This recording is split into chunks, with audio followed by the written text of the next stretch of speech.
Precious Lord, take my hand, lead me on, help me stand.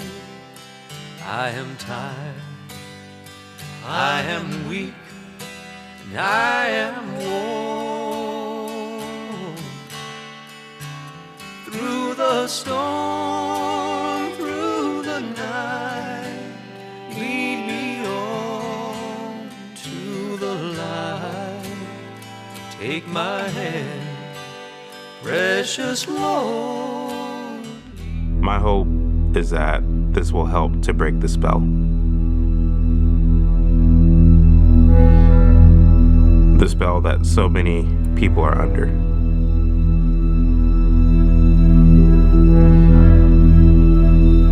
That keeps them angry, makes them bitter, blinds them from the truth. I realize that they're being deceived, that they've been lied to, that we've all been lied to our entire life.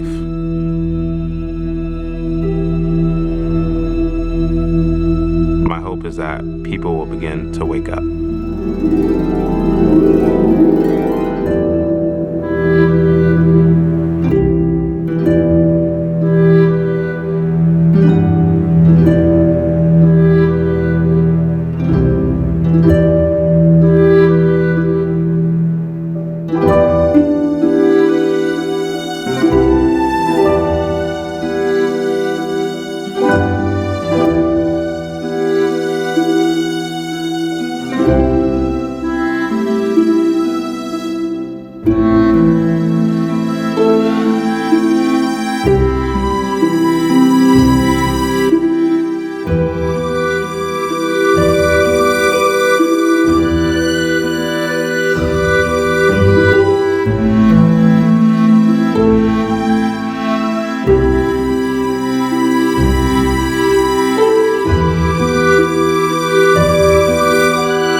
Clear that something is going on here.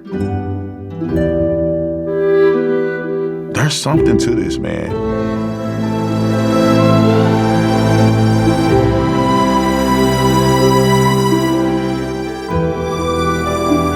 Have we been lied to this whole time?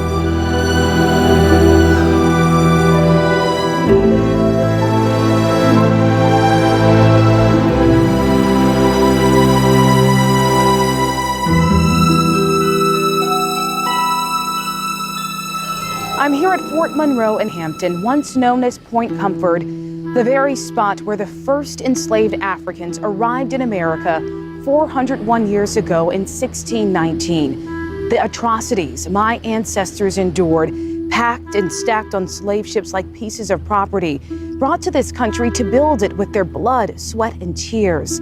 Psychiatrists say trauma like that can affect a people for generations. No justice, no peace. 7-year-old Wenta Amore Rogers' passion during a recent protest in New York struck a chord across the country. Peace, no justice. The amount of passion in her voice, in her eyes for a child that young made me not just see her, it made me see our ancestors before her. So that little girl learned that from history. She learned that from her parents. And that's even like why it's so important for us to continue to tell the stories. Nationally renowned psychiatrist Dr. Dion Metzger says the unrest we see today is 401 years in the making. And the point of slavery to the point of, whippings and killing and lynchings. The whole idea of using slavery today as an excuse for the crime and dysfunction in the Black community doesn't make a lot of sense.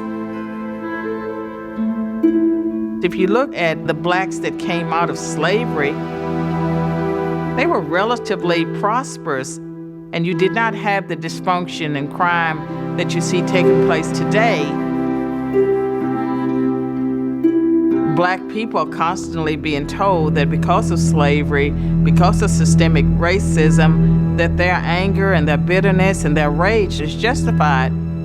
Is it possible that as Black people, we are experiencing a PTSD from what they went through 401 years ago? Absolutely. Absolutely. Just because we didn't experience it, us learning about the history or even from family stories, it's the same thing. That does not make a lot of sense given that Blacks coming out of slavery had lives that were more functional.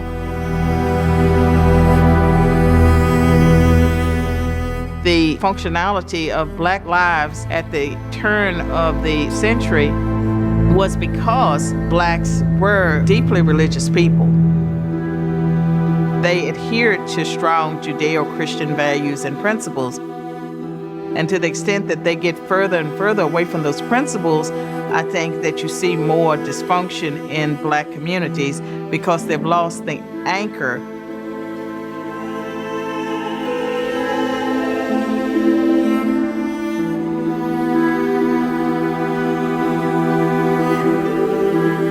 Church was the central point. It was the center point of social gathering, culture, religious activity, everything.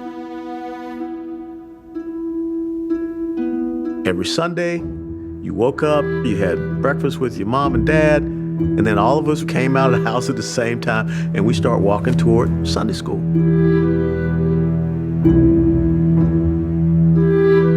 Even if you couldn't sing, you're going to be in the youth choir. And then Wednesday, you would go to youth Bible study. And then the summer, you go to church retreat camp. Those were just expected things. And that formed the fundamental basis of the Black community. It was that sense of right and wrong. It was that sense of morality. It was that sense of discipline that we had.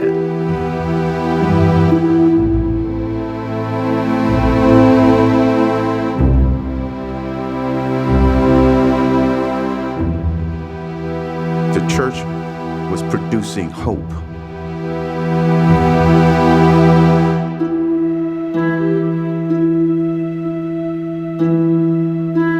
It produced within the community a stability of purpose.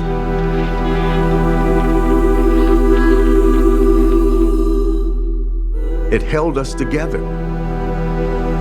Families were strong. Dad was there. Mom was there. The children were growing up under the influence of a two-parent home. That all changed. It's not because of racism.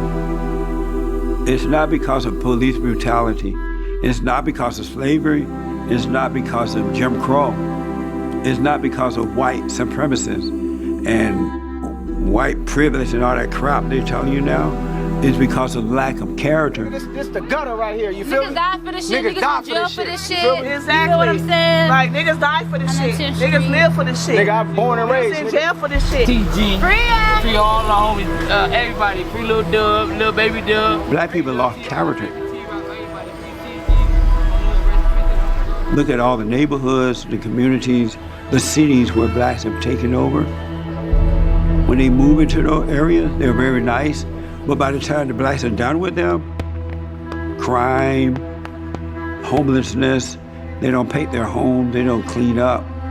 It just become a mess. B3C4, long live my boy. We grew up to this shit, like, ain't nothing. It's because of lack of family, and most black people today do not believe in God.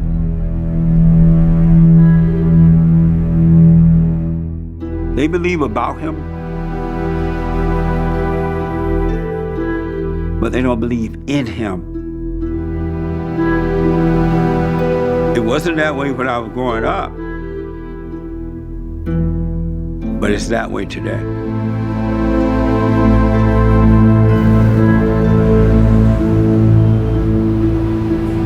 If you walk through any black urban community,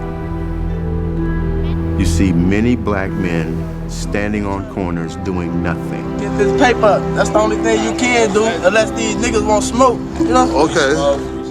Young, middle-aged, and old. Because they're operating under a definition that is different from what God has defined for them as their role as men. We go to other spots, fuck niggas up, beat niggas up, come through this motherfucker, you gon' die. You gonna die. You can't even come to the store and get no motherfucking bottle, you gonna get robbed and killed. Right. You know what I'm saying? That's society. And niggas do a lot of hate. Sometimes I'm ashamed of black people. Because we let people take advantage of us. And you can't even call me back tomorrow? What are we projecting to the world? What are we rapping about? Porn star, big booties, let me film it, then shoot it. 3D money, no illusion. It's scary to me at times. Might hit your line, bitch. That is not black culture. That's a facade.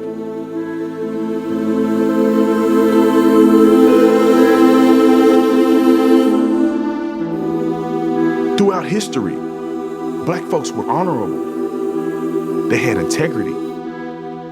That's what black people were. But now, our black people are Jay-Z, Cardi B, George Floyd.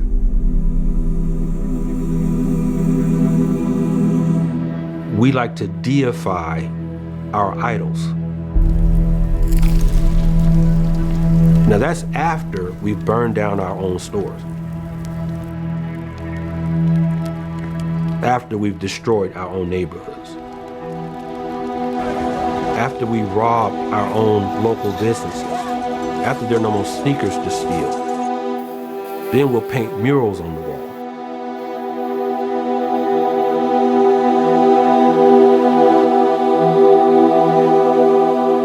Our young black boys and black girls are being taught to look up to these individuals. That the purpose in life is to be memorialized on a wall like this. Images are powerful. You look on churches, powerful images of saints and figures from the Bible, and the goal to communicate the meta-narrative of Scripture. Who we are, why we're here, what's wrong with the world, and how can what is wrong be made right. Your worldview, your religion answers those questions. What we're seeing today is another religion communicating another meta-narrative and another worldview. And these murals are the stained glass windows of this new religion.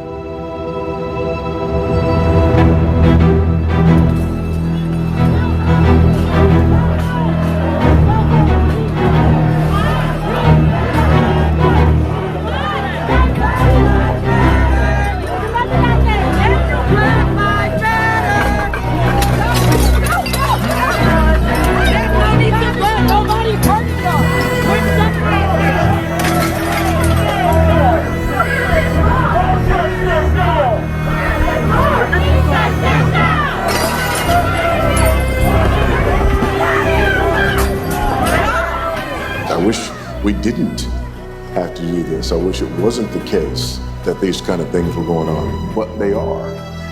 And these things are going on because we're at war. And I say that, and that makes a lot of people uncomfortable. This idea of the war that we're a part of, the battle that we're a part of, the war that is raging in the marketplace of ideas.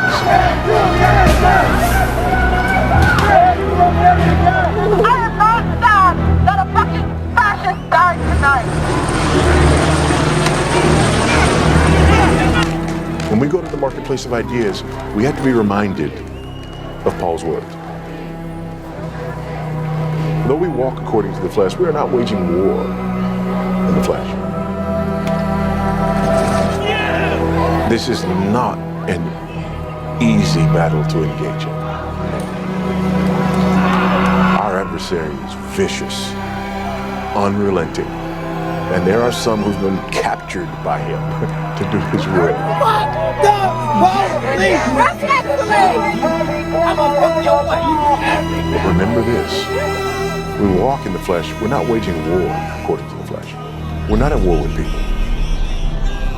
In Ephesians 6, he makes it clear, this war is with principalities and powers, not with people. This is a spiritual battle. This is spiritual warfare.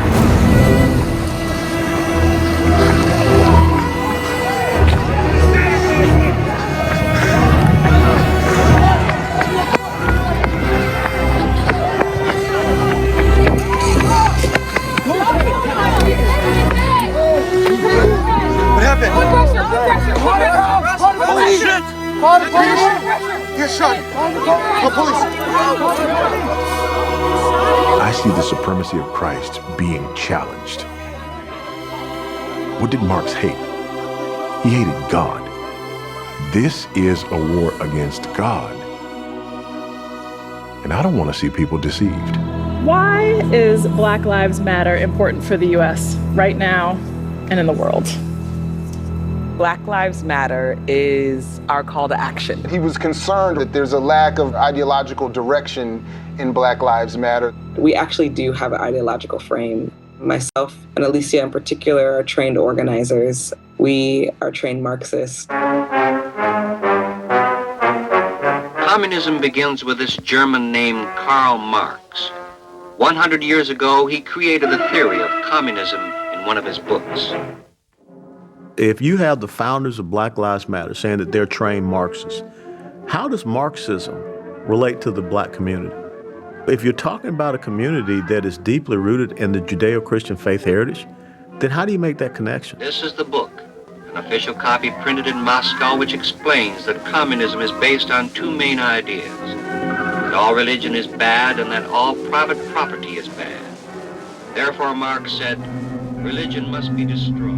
It was Karl Marx who says, my goal in life is to dethrone God and to destroy capitalism. His thinking and his writing concentrated on relationships of power. He looked at the world as divided between those who controlled the means of production and those who didn't. Those who had power, those who did not.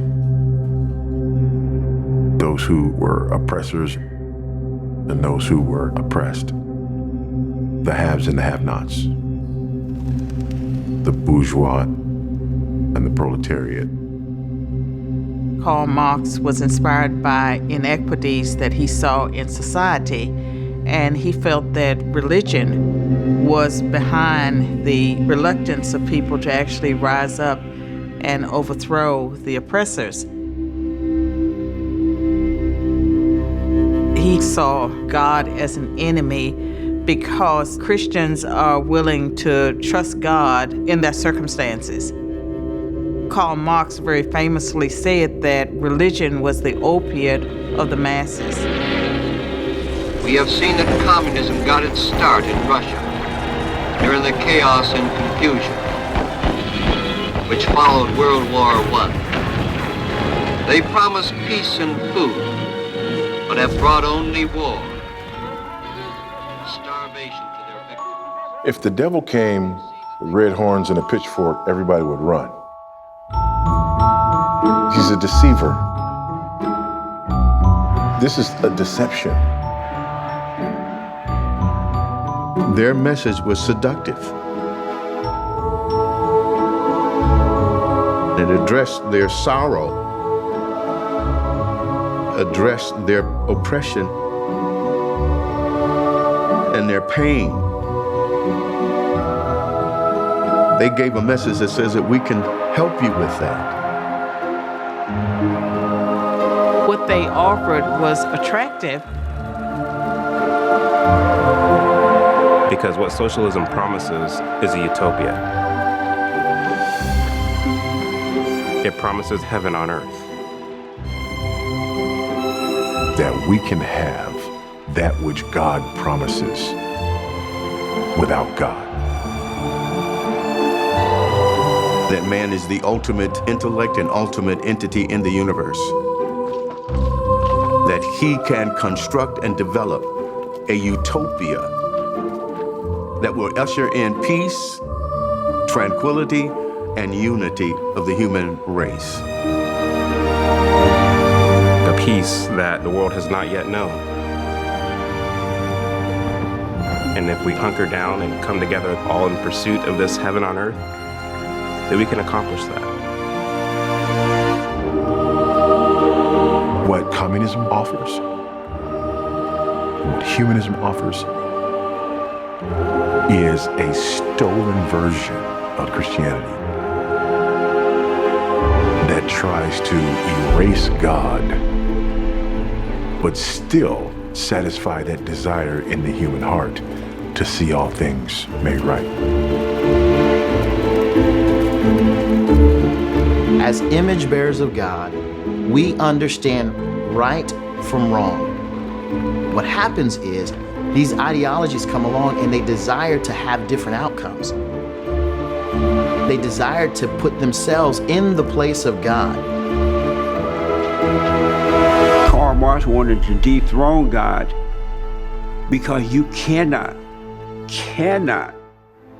deceive and control a man or a woman who has been born of God.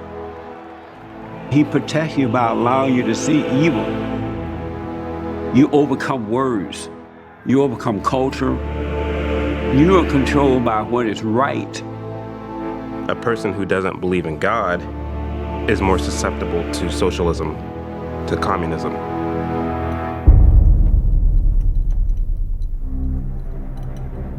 If you believe there is no creator, there is no hereafter. This life that I'm living right now, that's all there is, then you can justify doing anything. People who believe the ends justify the means.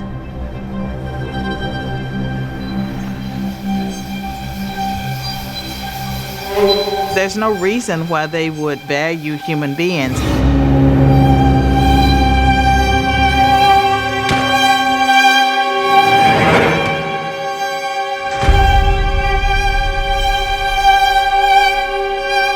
And that's why every time you've seen the Marxists get control,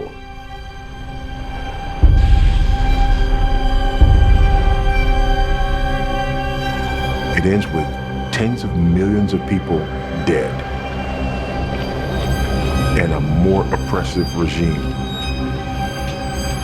than people were ever fighting against in the first place.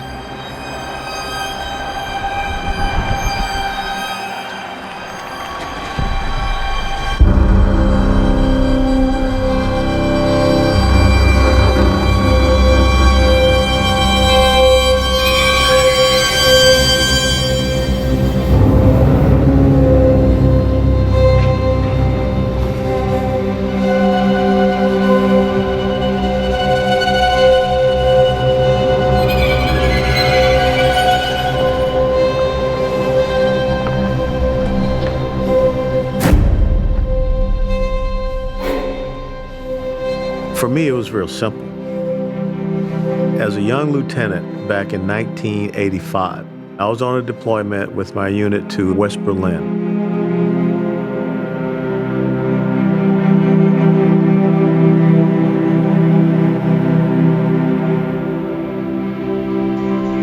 And we went through Checkpoint Charlie. When I came out on the other side to East Berlin, I was like, oh, hell no. I don't want to live like that. In 1995, I'm stationed in South Korea, near the DMZ. And I look across and I see North Korea. I saw socialism. I saw Marxism. I saw communism up front and in person. When people have the scales taken off their eyes, then they can see clearly. Today, if you ask the average person, do you know what socialism is? Do you know what communism is? They do not know. Black Lives Matter! Black Lives Matter! Our movement at the core of it, we believe in the liberation of every single human being. What structure will get us there? Not our current one. We can see that right now because of COVID-19. Who's being impacted the most right now? Our enemies are our children and our grandchildren. Because they believe in that deceptive lie. 12 people are arrested during Sunday's Black Lives Matter protests in Richmond. They fit the description of Antifa members. Across the country, Confederate statues and a bust of Abraham Lincoln was found torched. Will protesters topple a statue of Christopher Columbus? A statue of Thomas Jefferson because hundreds of statues have been vandalized or taken down since the death of George Floyd. On Tuesday, protesters set their sights on the Emancipation Memorial, the landmark paid for by freed slaves and now over 140 years old, facing calls to be removed. You see people trying to rewrite history. You see them tear down statues and rename everything. The American people know these names have to go. Why is that? New York has decided to remove a statue of Teddy Roosevelt in the face of growing criticism. The statue clearly presents a white man as superior to people of color. Because your history gives you your identity, and your identity is the basis of your beliefs. In 1831, Alexis de Tocqueville came to America to study this country. The Europeans were fascinated. How could a fledgling nation, barely 50 years old, already be competing with them on virtually every level? This was impossible. De Tocqueville was going to sort it out. And he looked at our educational system. See, that anybody finishing the second grade was completely literate. He could find a mountain man on the outskirts of society. The man could read the newspaper, could have a political discussion, could tell him how the government worked. The people who founded this nation said that our system of government was designed for a well-informed and educated populace. And when they become less informed, they become vulnerable. Black! Run!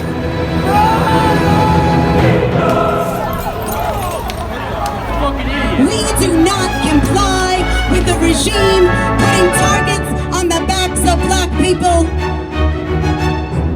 brown communities, and native people. We do not comply with the regime denying women control of their bodies. The people shouldn't have to hold the state accountable. The state should just be accountable.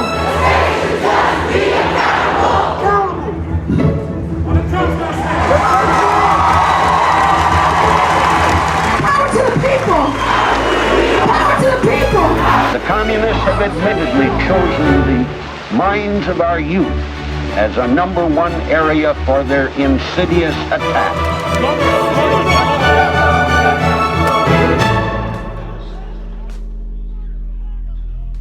An accurate summary of Lenin's strategy for the conquest of the world is as follows. First, we will take Eastern Europe.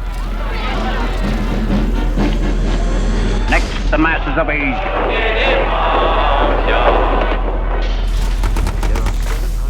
Then we shall encircle the last bastion of capitalism, the United States of America. We will not have to attack. It will fall like overripe fruit into our hands.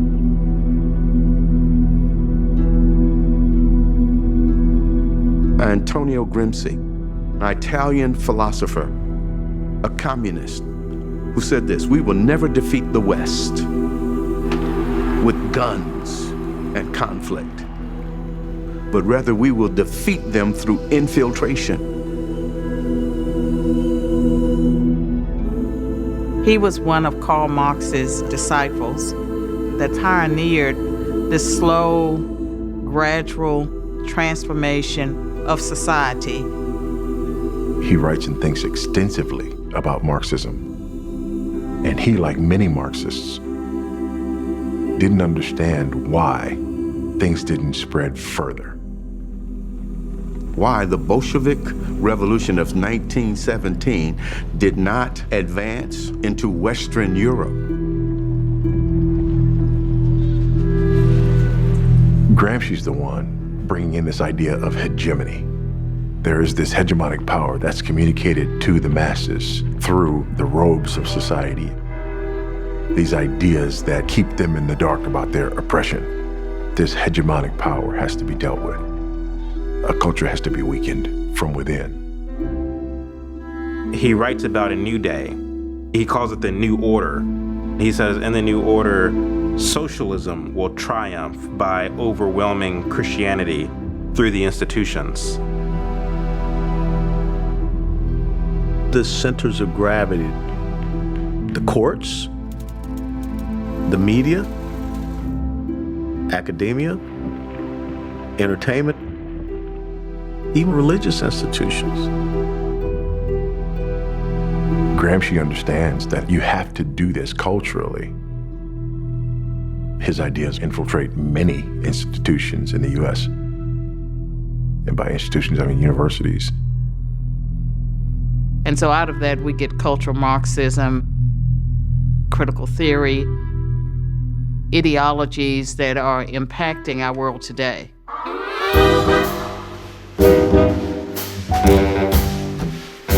Looking back on it now, it seems as though everywhere in that year of 1913, barriers went down and people reached each other who had never been touched before. There were all sorts of new ways to communicate, as well as new communications. The new spirit was abroad and swept us all together. Around the turn of the 20th century, you did have this revolutionary spirit that a lot of people were latching onto. And the way that it showed up was through young, impressionable college students, the children of wealthy parents. It had the same kind of social composition that would in later years characterize many radical groups in which the youthful offspring of privilege called themselves the proletariat. Marxism is the conceit of rich kids with fancy educations. Yes, you see that in the, what is this thing called, the Occupying Wall Street group. I mean, how many working class people can afford to take a month off to sit around in parks and carry on? In Cuba, leftist-oriented students were the vanguard of the organized street demonstrations. In China, the communist appeal was aimed primarily at young, idyllic intellectuals, most of whom came from wealthy families who could afford to send them to school. A lot of the young students around this time, they felt the fire of Karl Marx and carried that sentiment. You just have to understand the spirit of the age. Marx is doing the science of economics. Freud, the science of psychology. Darwin is operating within the realm of biology, operating against the biblical narrative of God as the creator of all things. These guys are contemporaries within this cultural milieu that is swimming against the stream of religious dominance. On the one hand, there's amazing advancements that are taking place. It's incredible by the time you get to the 20th century, the amount and the pace at which things have advanced scientifically, the breakthroughs that have happened scientifically. And at the same time, there is this rapid deconstruction that's going on from a theological perspective as we're moving away from religious convictions toward a scientific, non-religious explanation for all things. In other words, a worldview that does not include God. The essence of it all is communication. It was as if men were saying to other men, here's a new way of seeing things, a new way of saying things, also new things to say.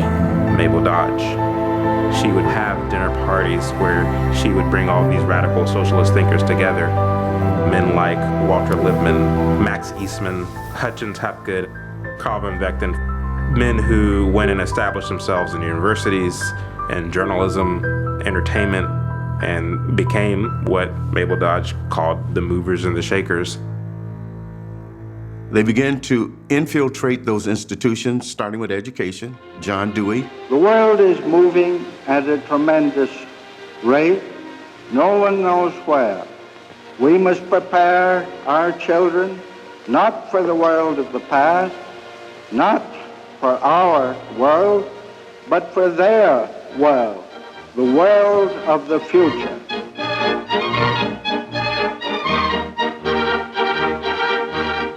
To change America's hegemony, its moral structure, Today, an overwhelming majority of U.S. educators are convinced they had to do it gradually, that these new teaching methods are best slowly,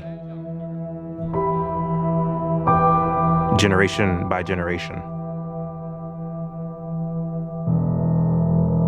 Most people assume that mandatory government education has been the norm throughout the history of the world.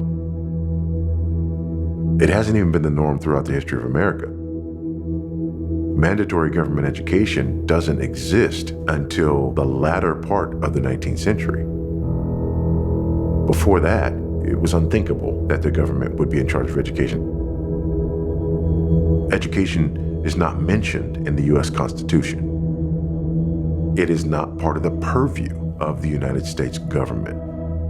Before mandatory government education, where's education controlled? Church and the family. Homeschools, dame schools, one-room schoolhouse. That's how everybody's educated. Why do you need to control education in the Marxist worldview? To supplant Christianity and to replace it with secularism.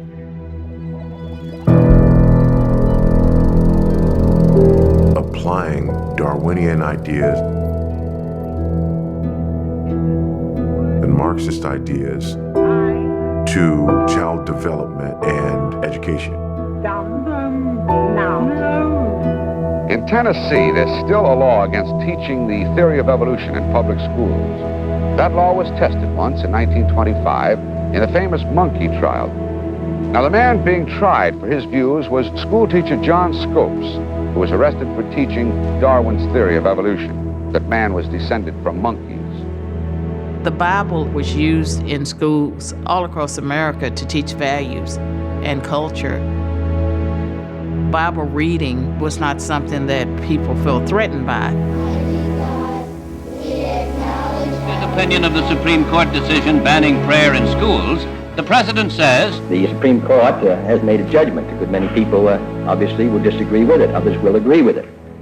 Prayer was ended in school first in 1962, and then 1963, Bible reading. And I would hope that as a result of this decision that all American parents will intensify their efforts at home. Would you go to court if you had to pray in school? Yes. Why? Because some people aren't go to churches. What? Because some people aren't religious. And what does that mean? And that means that it wouldn't be fair for them to have to pray in school. When people start talking about taking back the schools or bringing God back to the schools, these are people who are demonstrating their ignorance, because government education was founded for the purpose of usurping religion and God. Fuck you, fucking white people. Racist. Racist. We love abortion. Racist. We love abortion.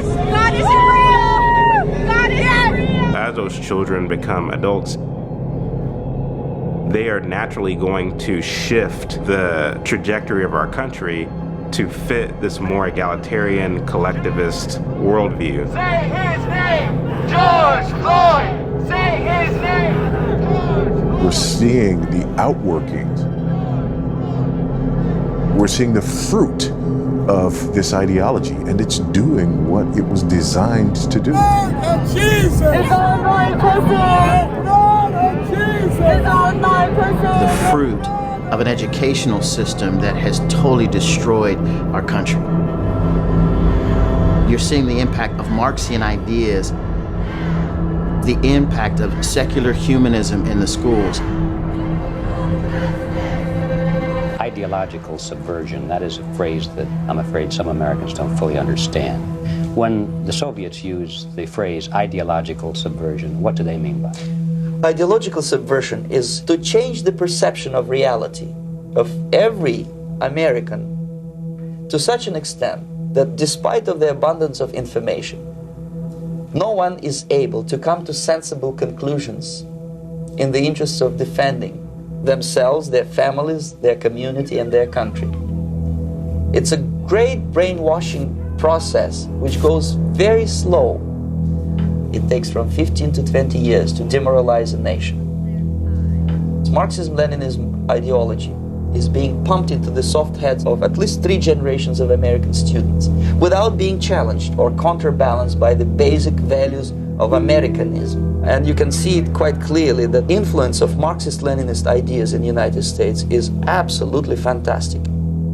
The demoralization process in the United States is basically completed already. The result you can see. Most of the people who graduated in the 60s, dropouts or half-baked intellectuals, are now occupying the positions of power in the government, civil service, business, mass media, educational system. You are stuck with them. You cannot get rid of them. They are contaminated. They are programmed to think and react to certain stimuli in a certain pattern. Not even Comrade Andropov and all his experts would even dream of such a tremendous success. A person who was demoralized is unable to assess true information. The facts tell nothing to him.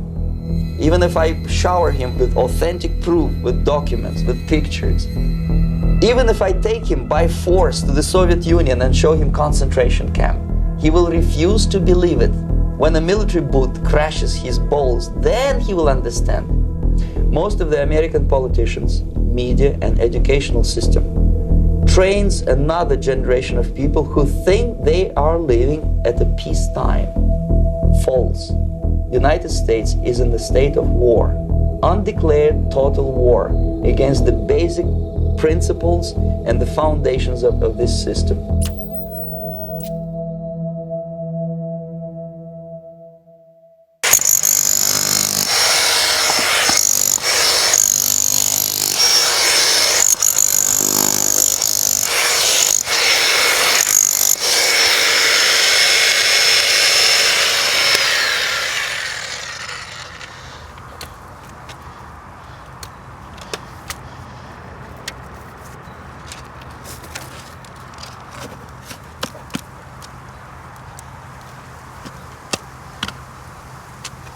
I was born in 1990.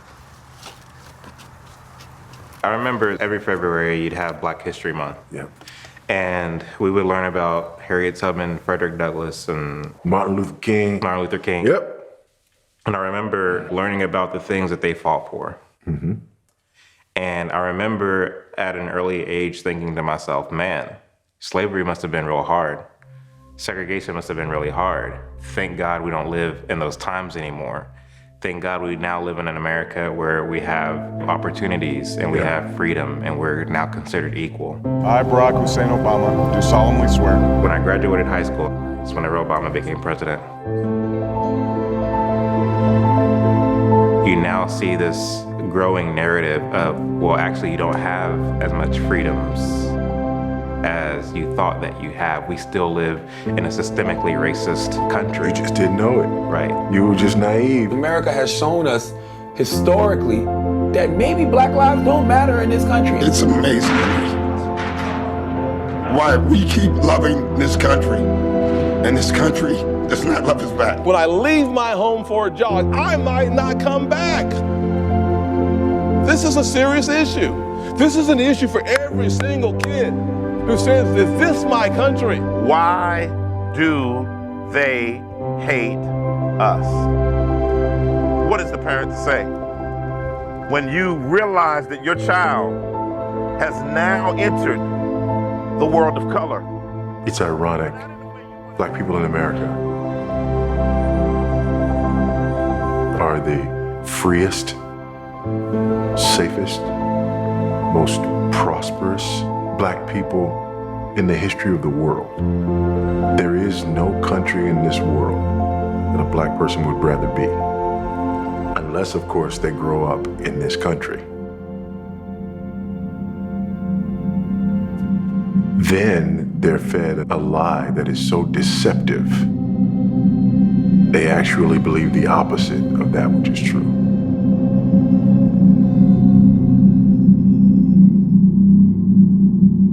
The system in America was never built for black people because that system has never been changed. Those documents has never been altered. These things were made back in the 1800s, and these are the same exact literature that's down today. So if it's the same... There are people lining up, black people, trying to get in line for a lottery in their country for just a chance to come to America.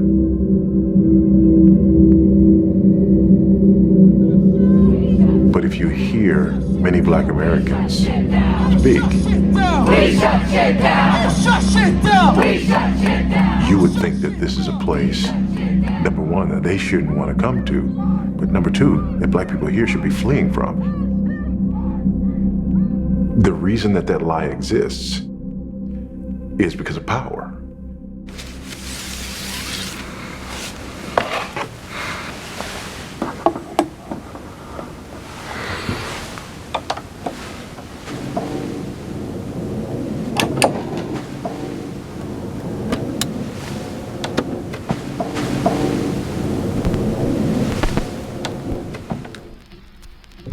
Manning Johnston was an American Negro who loved his country, and he loved it enough that he saw beyond Uncle Tom. A communist of stature within the international conspiracy, Manning Johnston had the strength to renounce communism when he discovered for certain that its purpose was to use the Negro as a device to help commit all Americans of all colors to a slavery far worse than anything the pre-emancipation American Negro had ever experienced. We preserve the speech on this record for posterity, and we present it with malice toward none, but rather with the belief that had its wisdom and sheer logic reached enough Americans at the time the speech was made, the communists never could have succeeded in provoking the violence and insurrection we have unhappily witnessed. Now, Manning Johnston. Don't spread the rumor throughout the world that Negroes are kept in ignorance because of prejudiced white people and all of that propaganda, because that type of propaganda is the brainchild of the communists, and they want to use the Negro to gain foothold in those parts of the world where the darker races exist. I don't give a tinker's damn about a Negro. There are certain people who are using the Negro in order to establish that power in Washington, and the Negro is just merely a pawn in a game that's bigger than he is.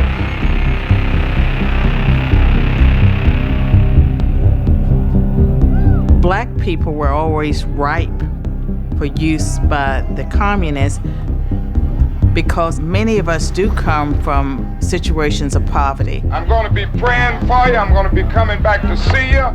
And we are going to be demanding when we go to Washington that something be done and done immediately about these conditions. We can resonate with the theory that there's someone out there that's responsible for our condition. I am the mother with 6 kids, 6 children. I live on a plantation in an old piece of house. And my husband work on the plantation. He don't make, man give him just $8 a day. And I don't have a job, and it's hard for him to make a job with $8 a day and nothing else to go up against. I got one son stopped school because I didn't have the money to buy him fish and clothing he needed to wear, and he just dropped out of school. And part of the time, I don't even know where I'm gonna get the next meal for my children. Many Negroes, by the thousands and millions, have been left bootless as a result of all of these years of oppression and as a result of a society that deliberately made his color a stigma and something worthless and degrading. It's taking the economic Marxism of Karl Marx and applying it to relations in a way that whites are the oppressors and minorities, non-whites, they are the oppressed. We have to recognize who our major enemy is. The major enemy is not your brother, flesh of your flesh and blood of your blood. The major enemy is the hunky and his institutions of racism. That's the major enemy. And whenever anybody prepares for revolutionary warfare, you concentrate on the major enemy. We're not strong enough to fight. As early as 1928, the communists declared that the racial differences among our people constituted the weakest and most vulnerable point in our social fabric. Nigger lover in the By constantly probing and straining at this one spot, they calculated that eventually the cloth could be torn apart, and that Americans could be divided, weakened, and perhaps even set against each other in open combat.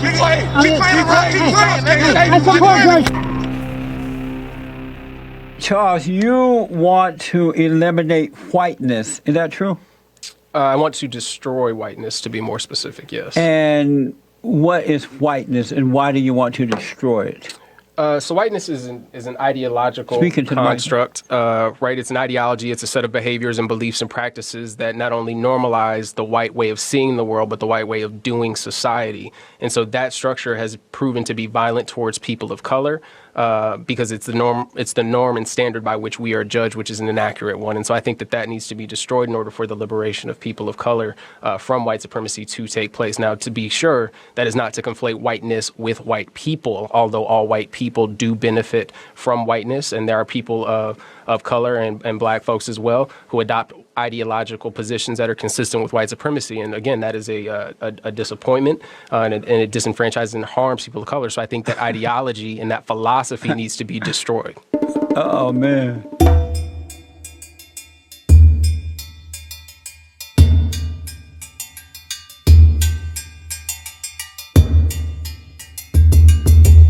What we're covering is a very layered thing.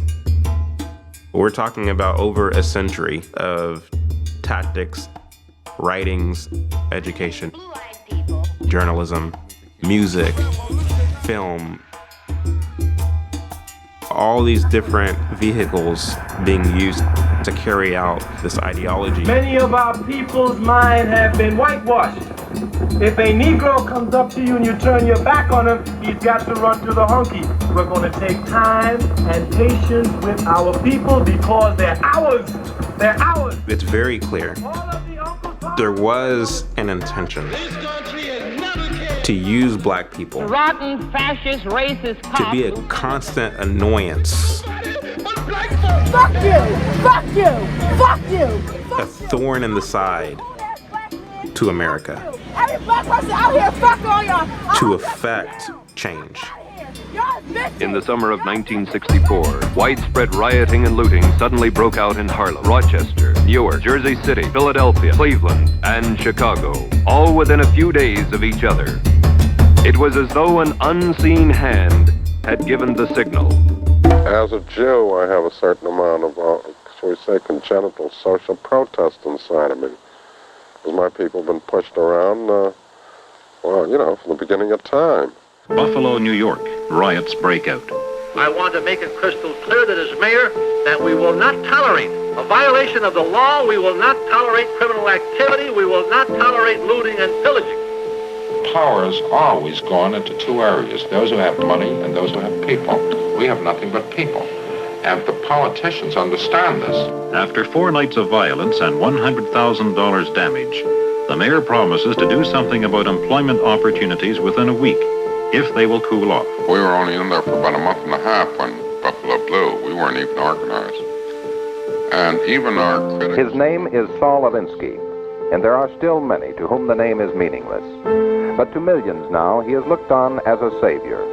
And these are the so-called have-nots, the culturally deprived, the abject poor. Saul Alinsky is the father of community organizing and the progressivism that you see manifested across America. People do not get power except when they take it, or when they're strong enough so that the other side gives it up. He was a Marxist, but he was very practical. If you force an issue over too long a period, you can run into some real troubles. Let me tell you one. And he was into tactics. You tell them that the next time we meet, we'll meet in front of the United States Senate, in the hearings room, and they'll come there because they won't get an invitation. They'll be coming in response to a subpoena. He wrote a very famous book called Rules for Radicals. It is, without a doubt, the strategic playbook, as well as the Communist Manifesto of Karl Marx and Frederick Engels. Those are the two seminary documents for the progressive socialist left in America today. What you find when you read these people and you really study them is that it's nothing for them to be deceitful and to be manipulative and to lie in order to get their ideas to come to pass. The real question has never been a silly one about the end justifying the means. It's always been, does this particular end justify this particular means? His dedication tells you everything. He dedicated his book to Lucifer.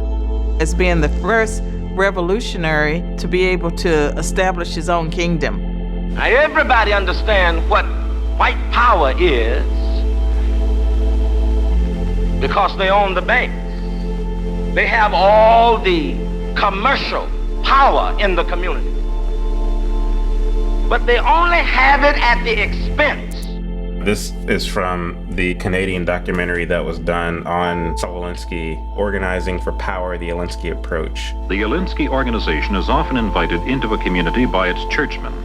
Franklin Delano Roosevelt Florence, a minister of the Church of Christ, is elected president of the organization, which names itself Fight, Freedom, Independence, God, Honor, Today.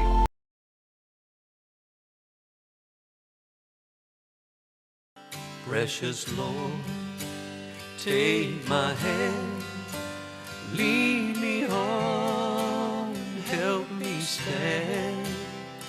I am tired, I am weak, and I am worn. Through the storm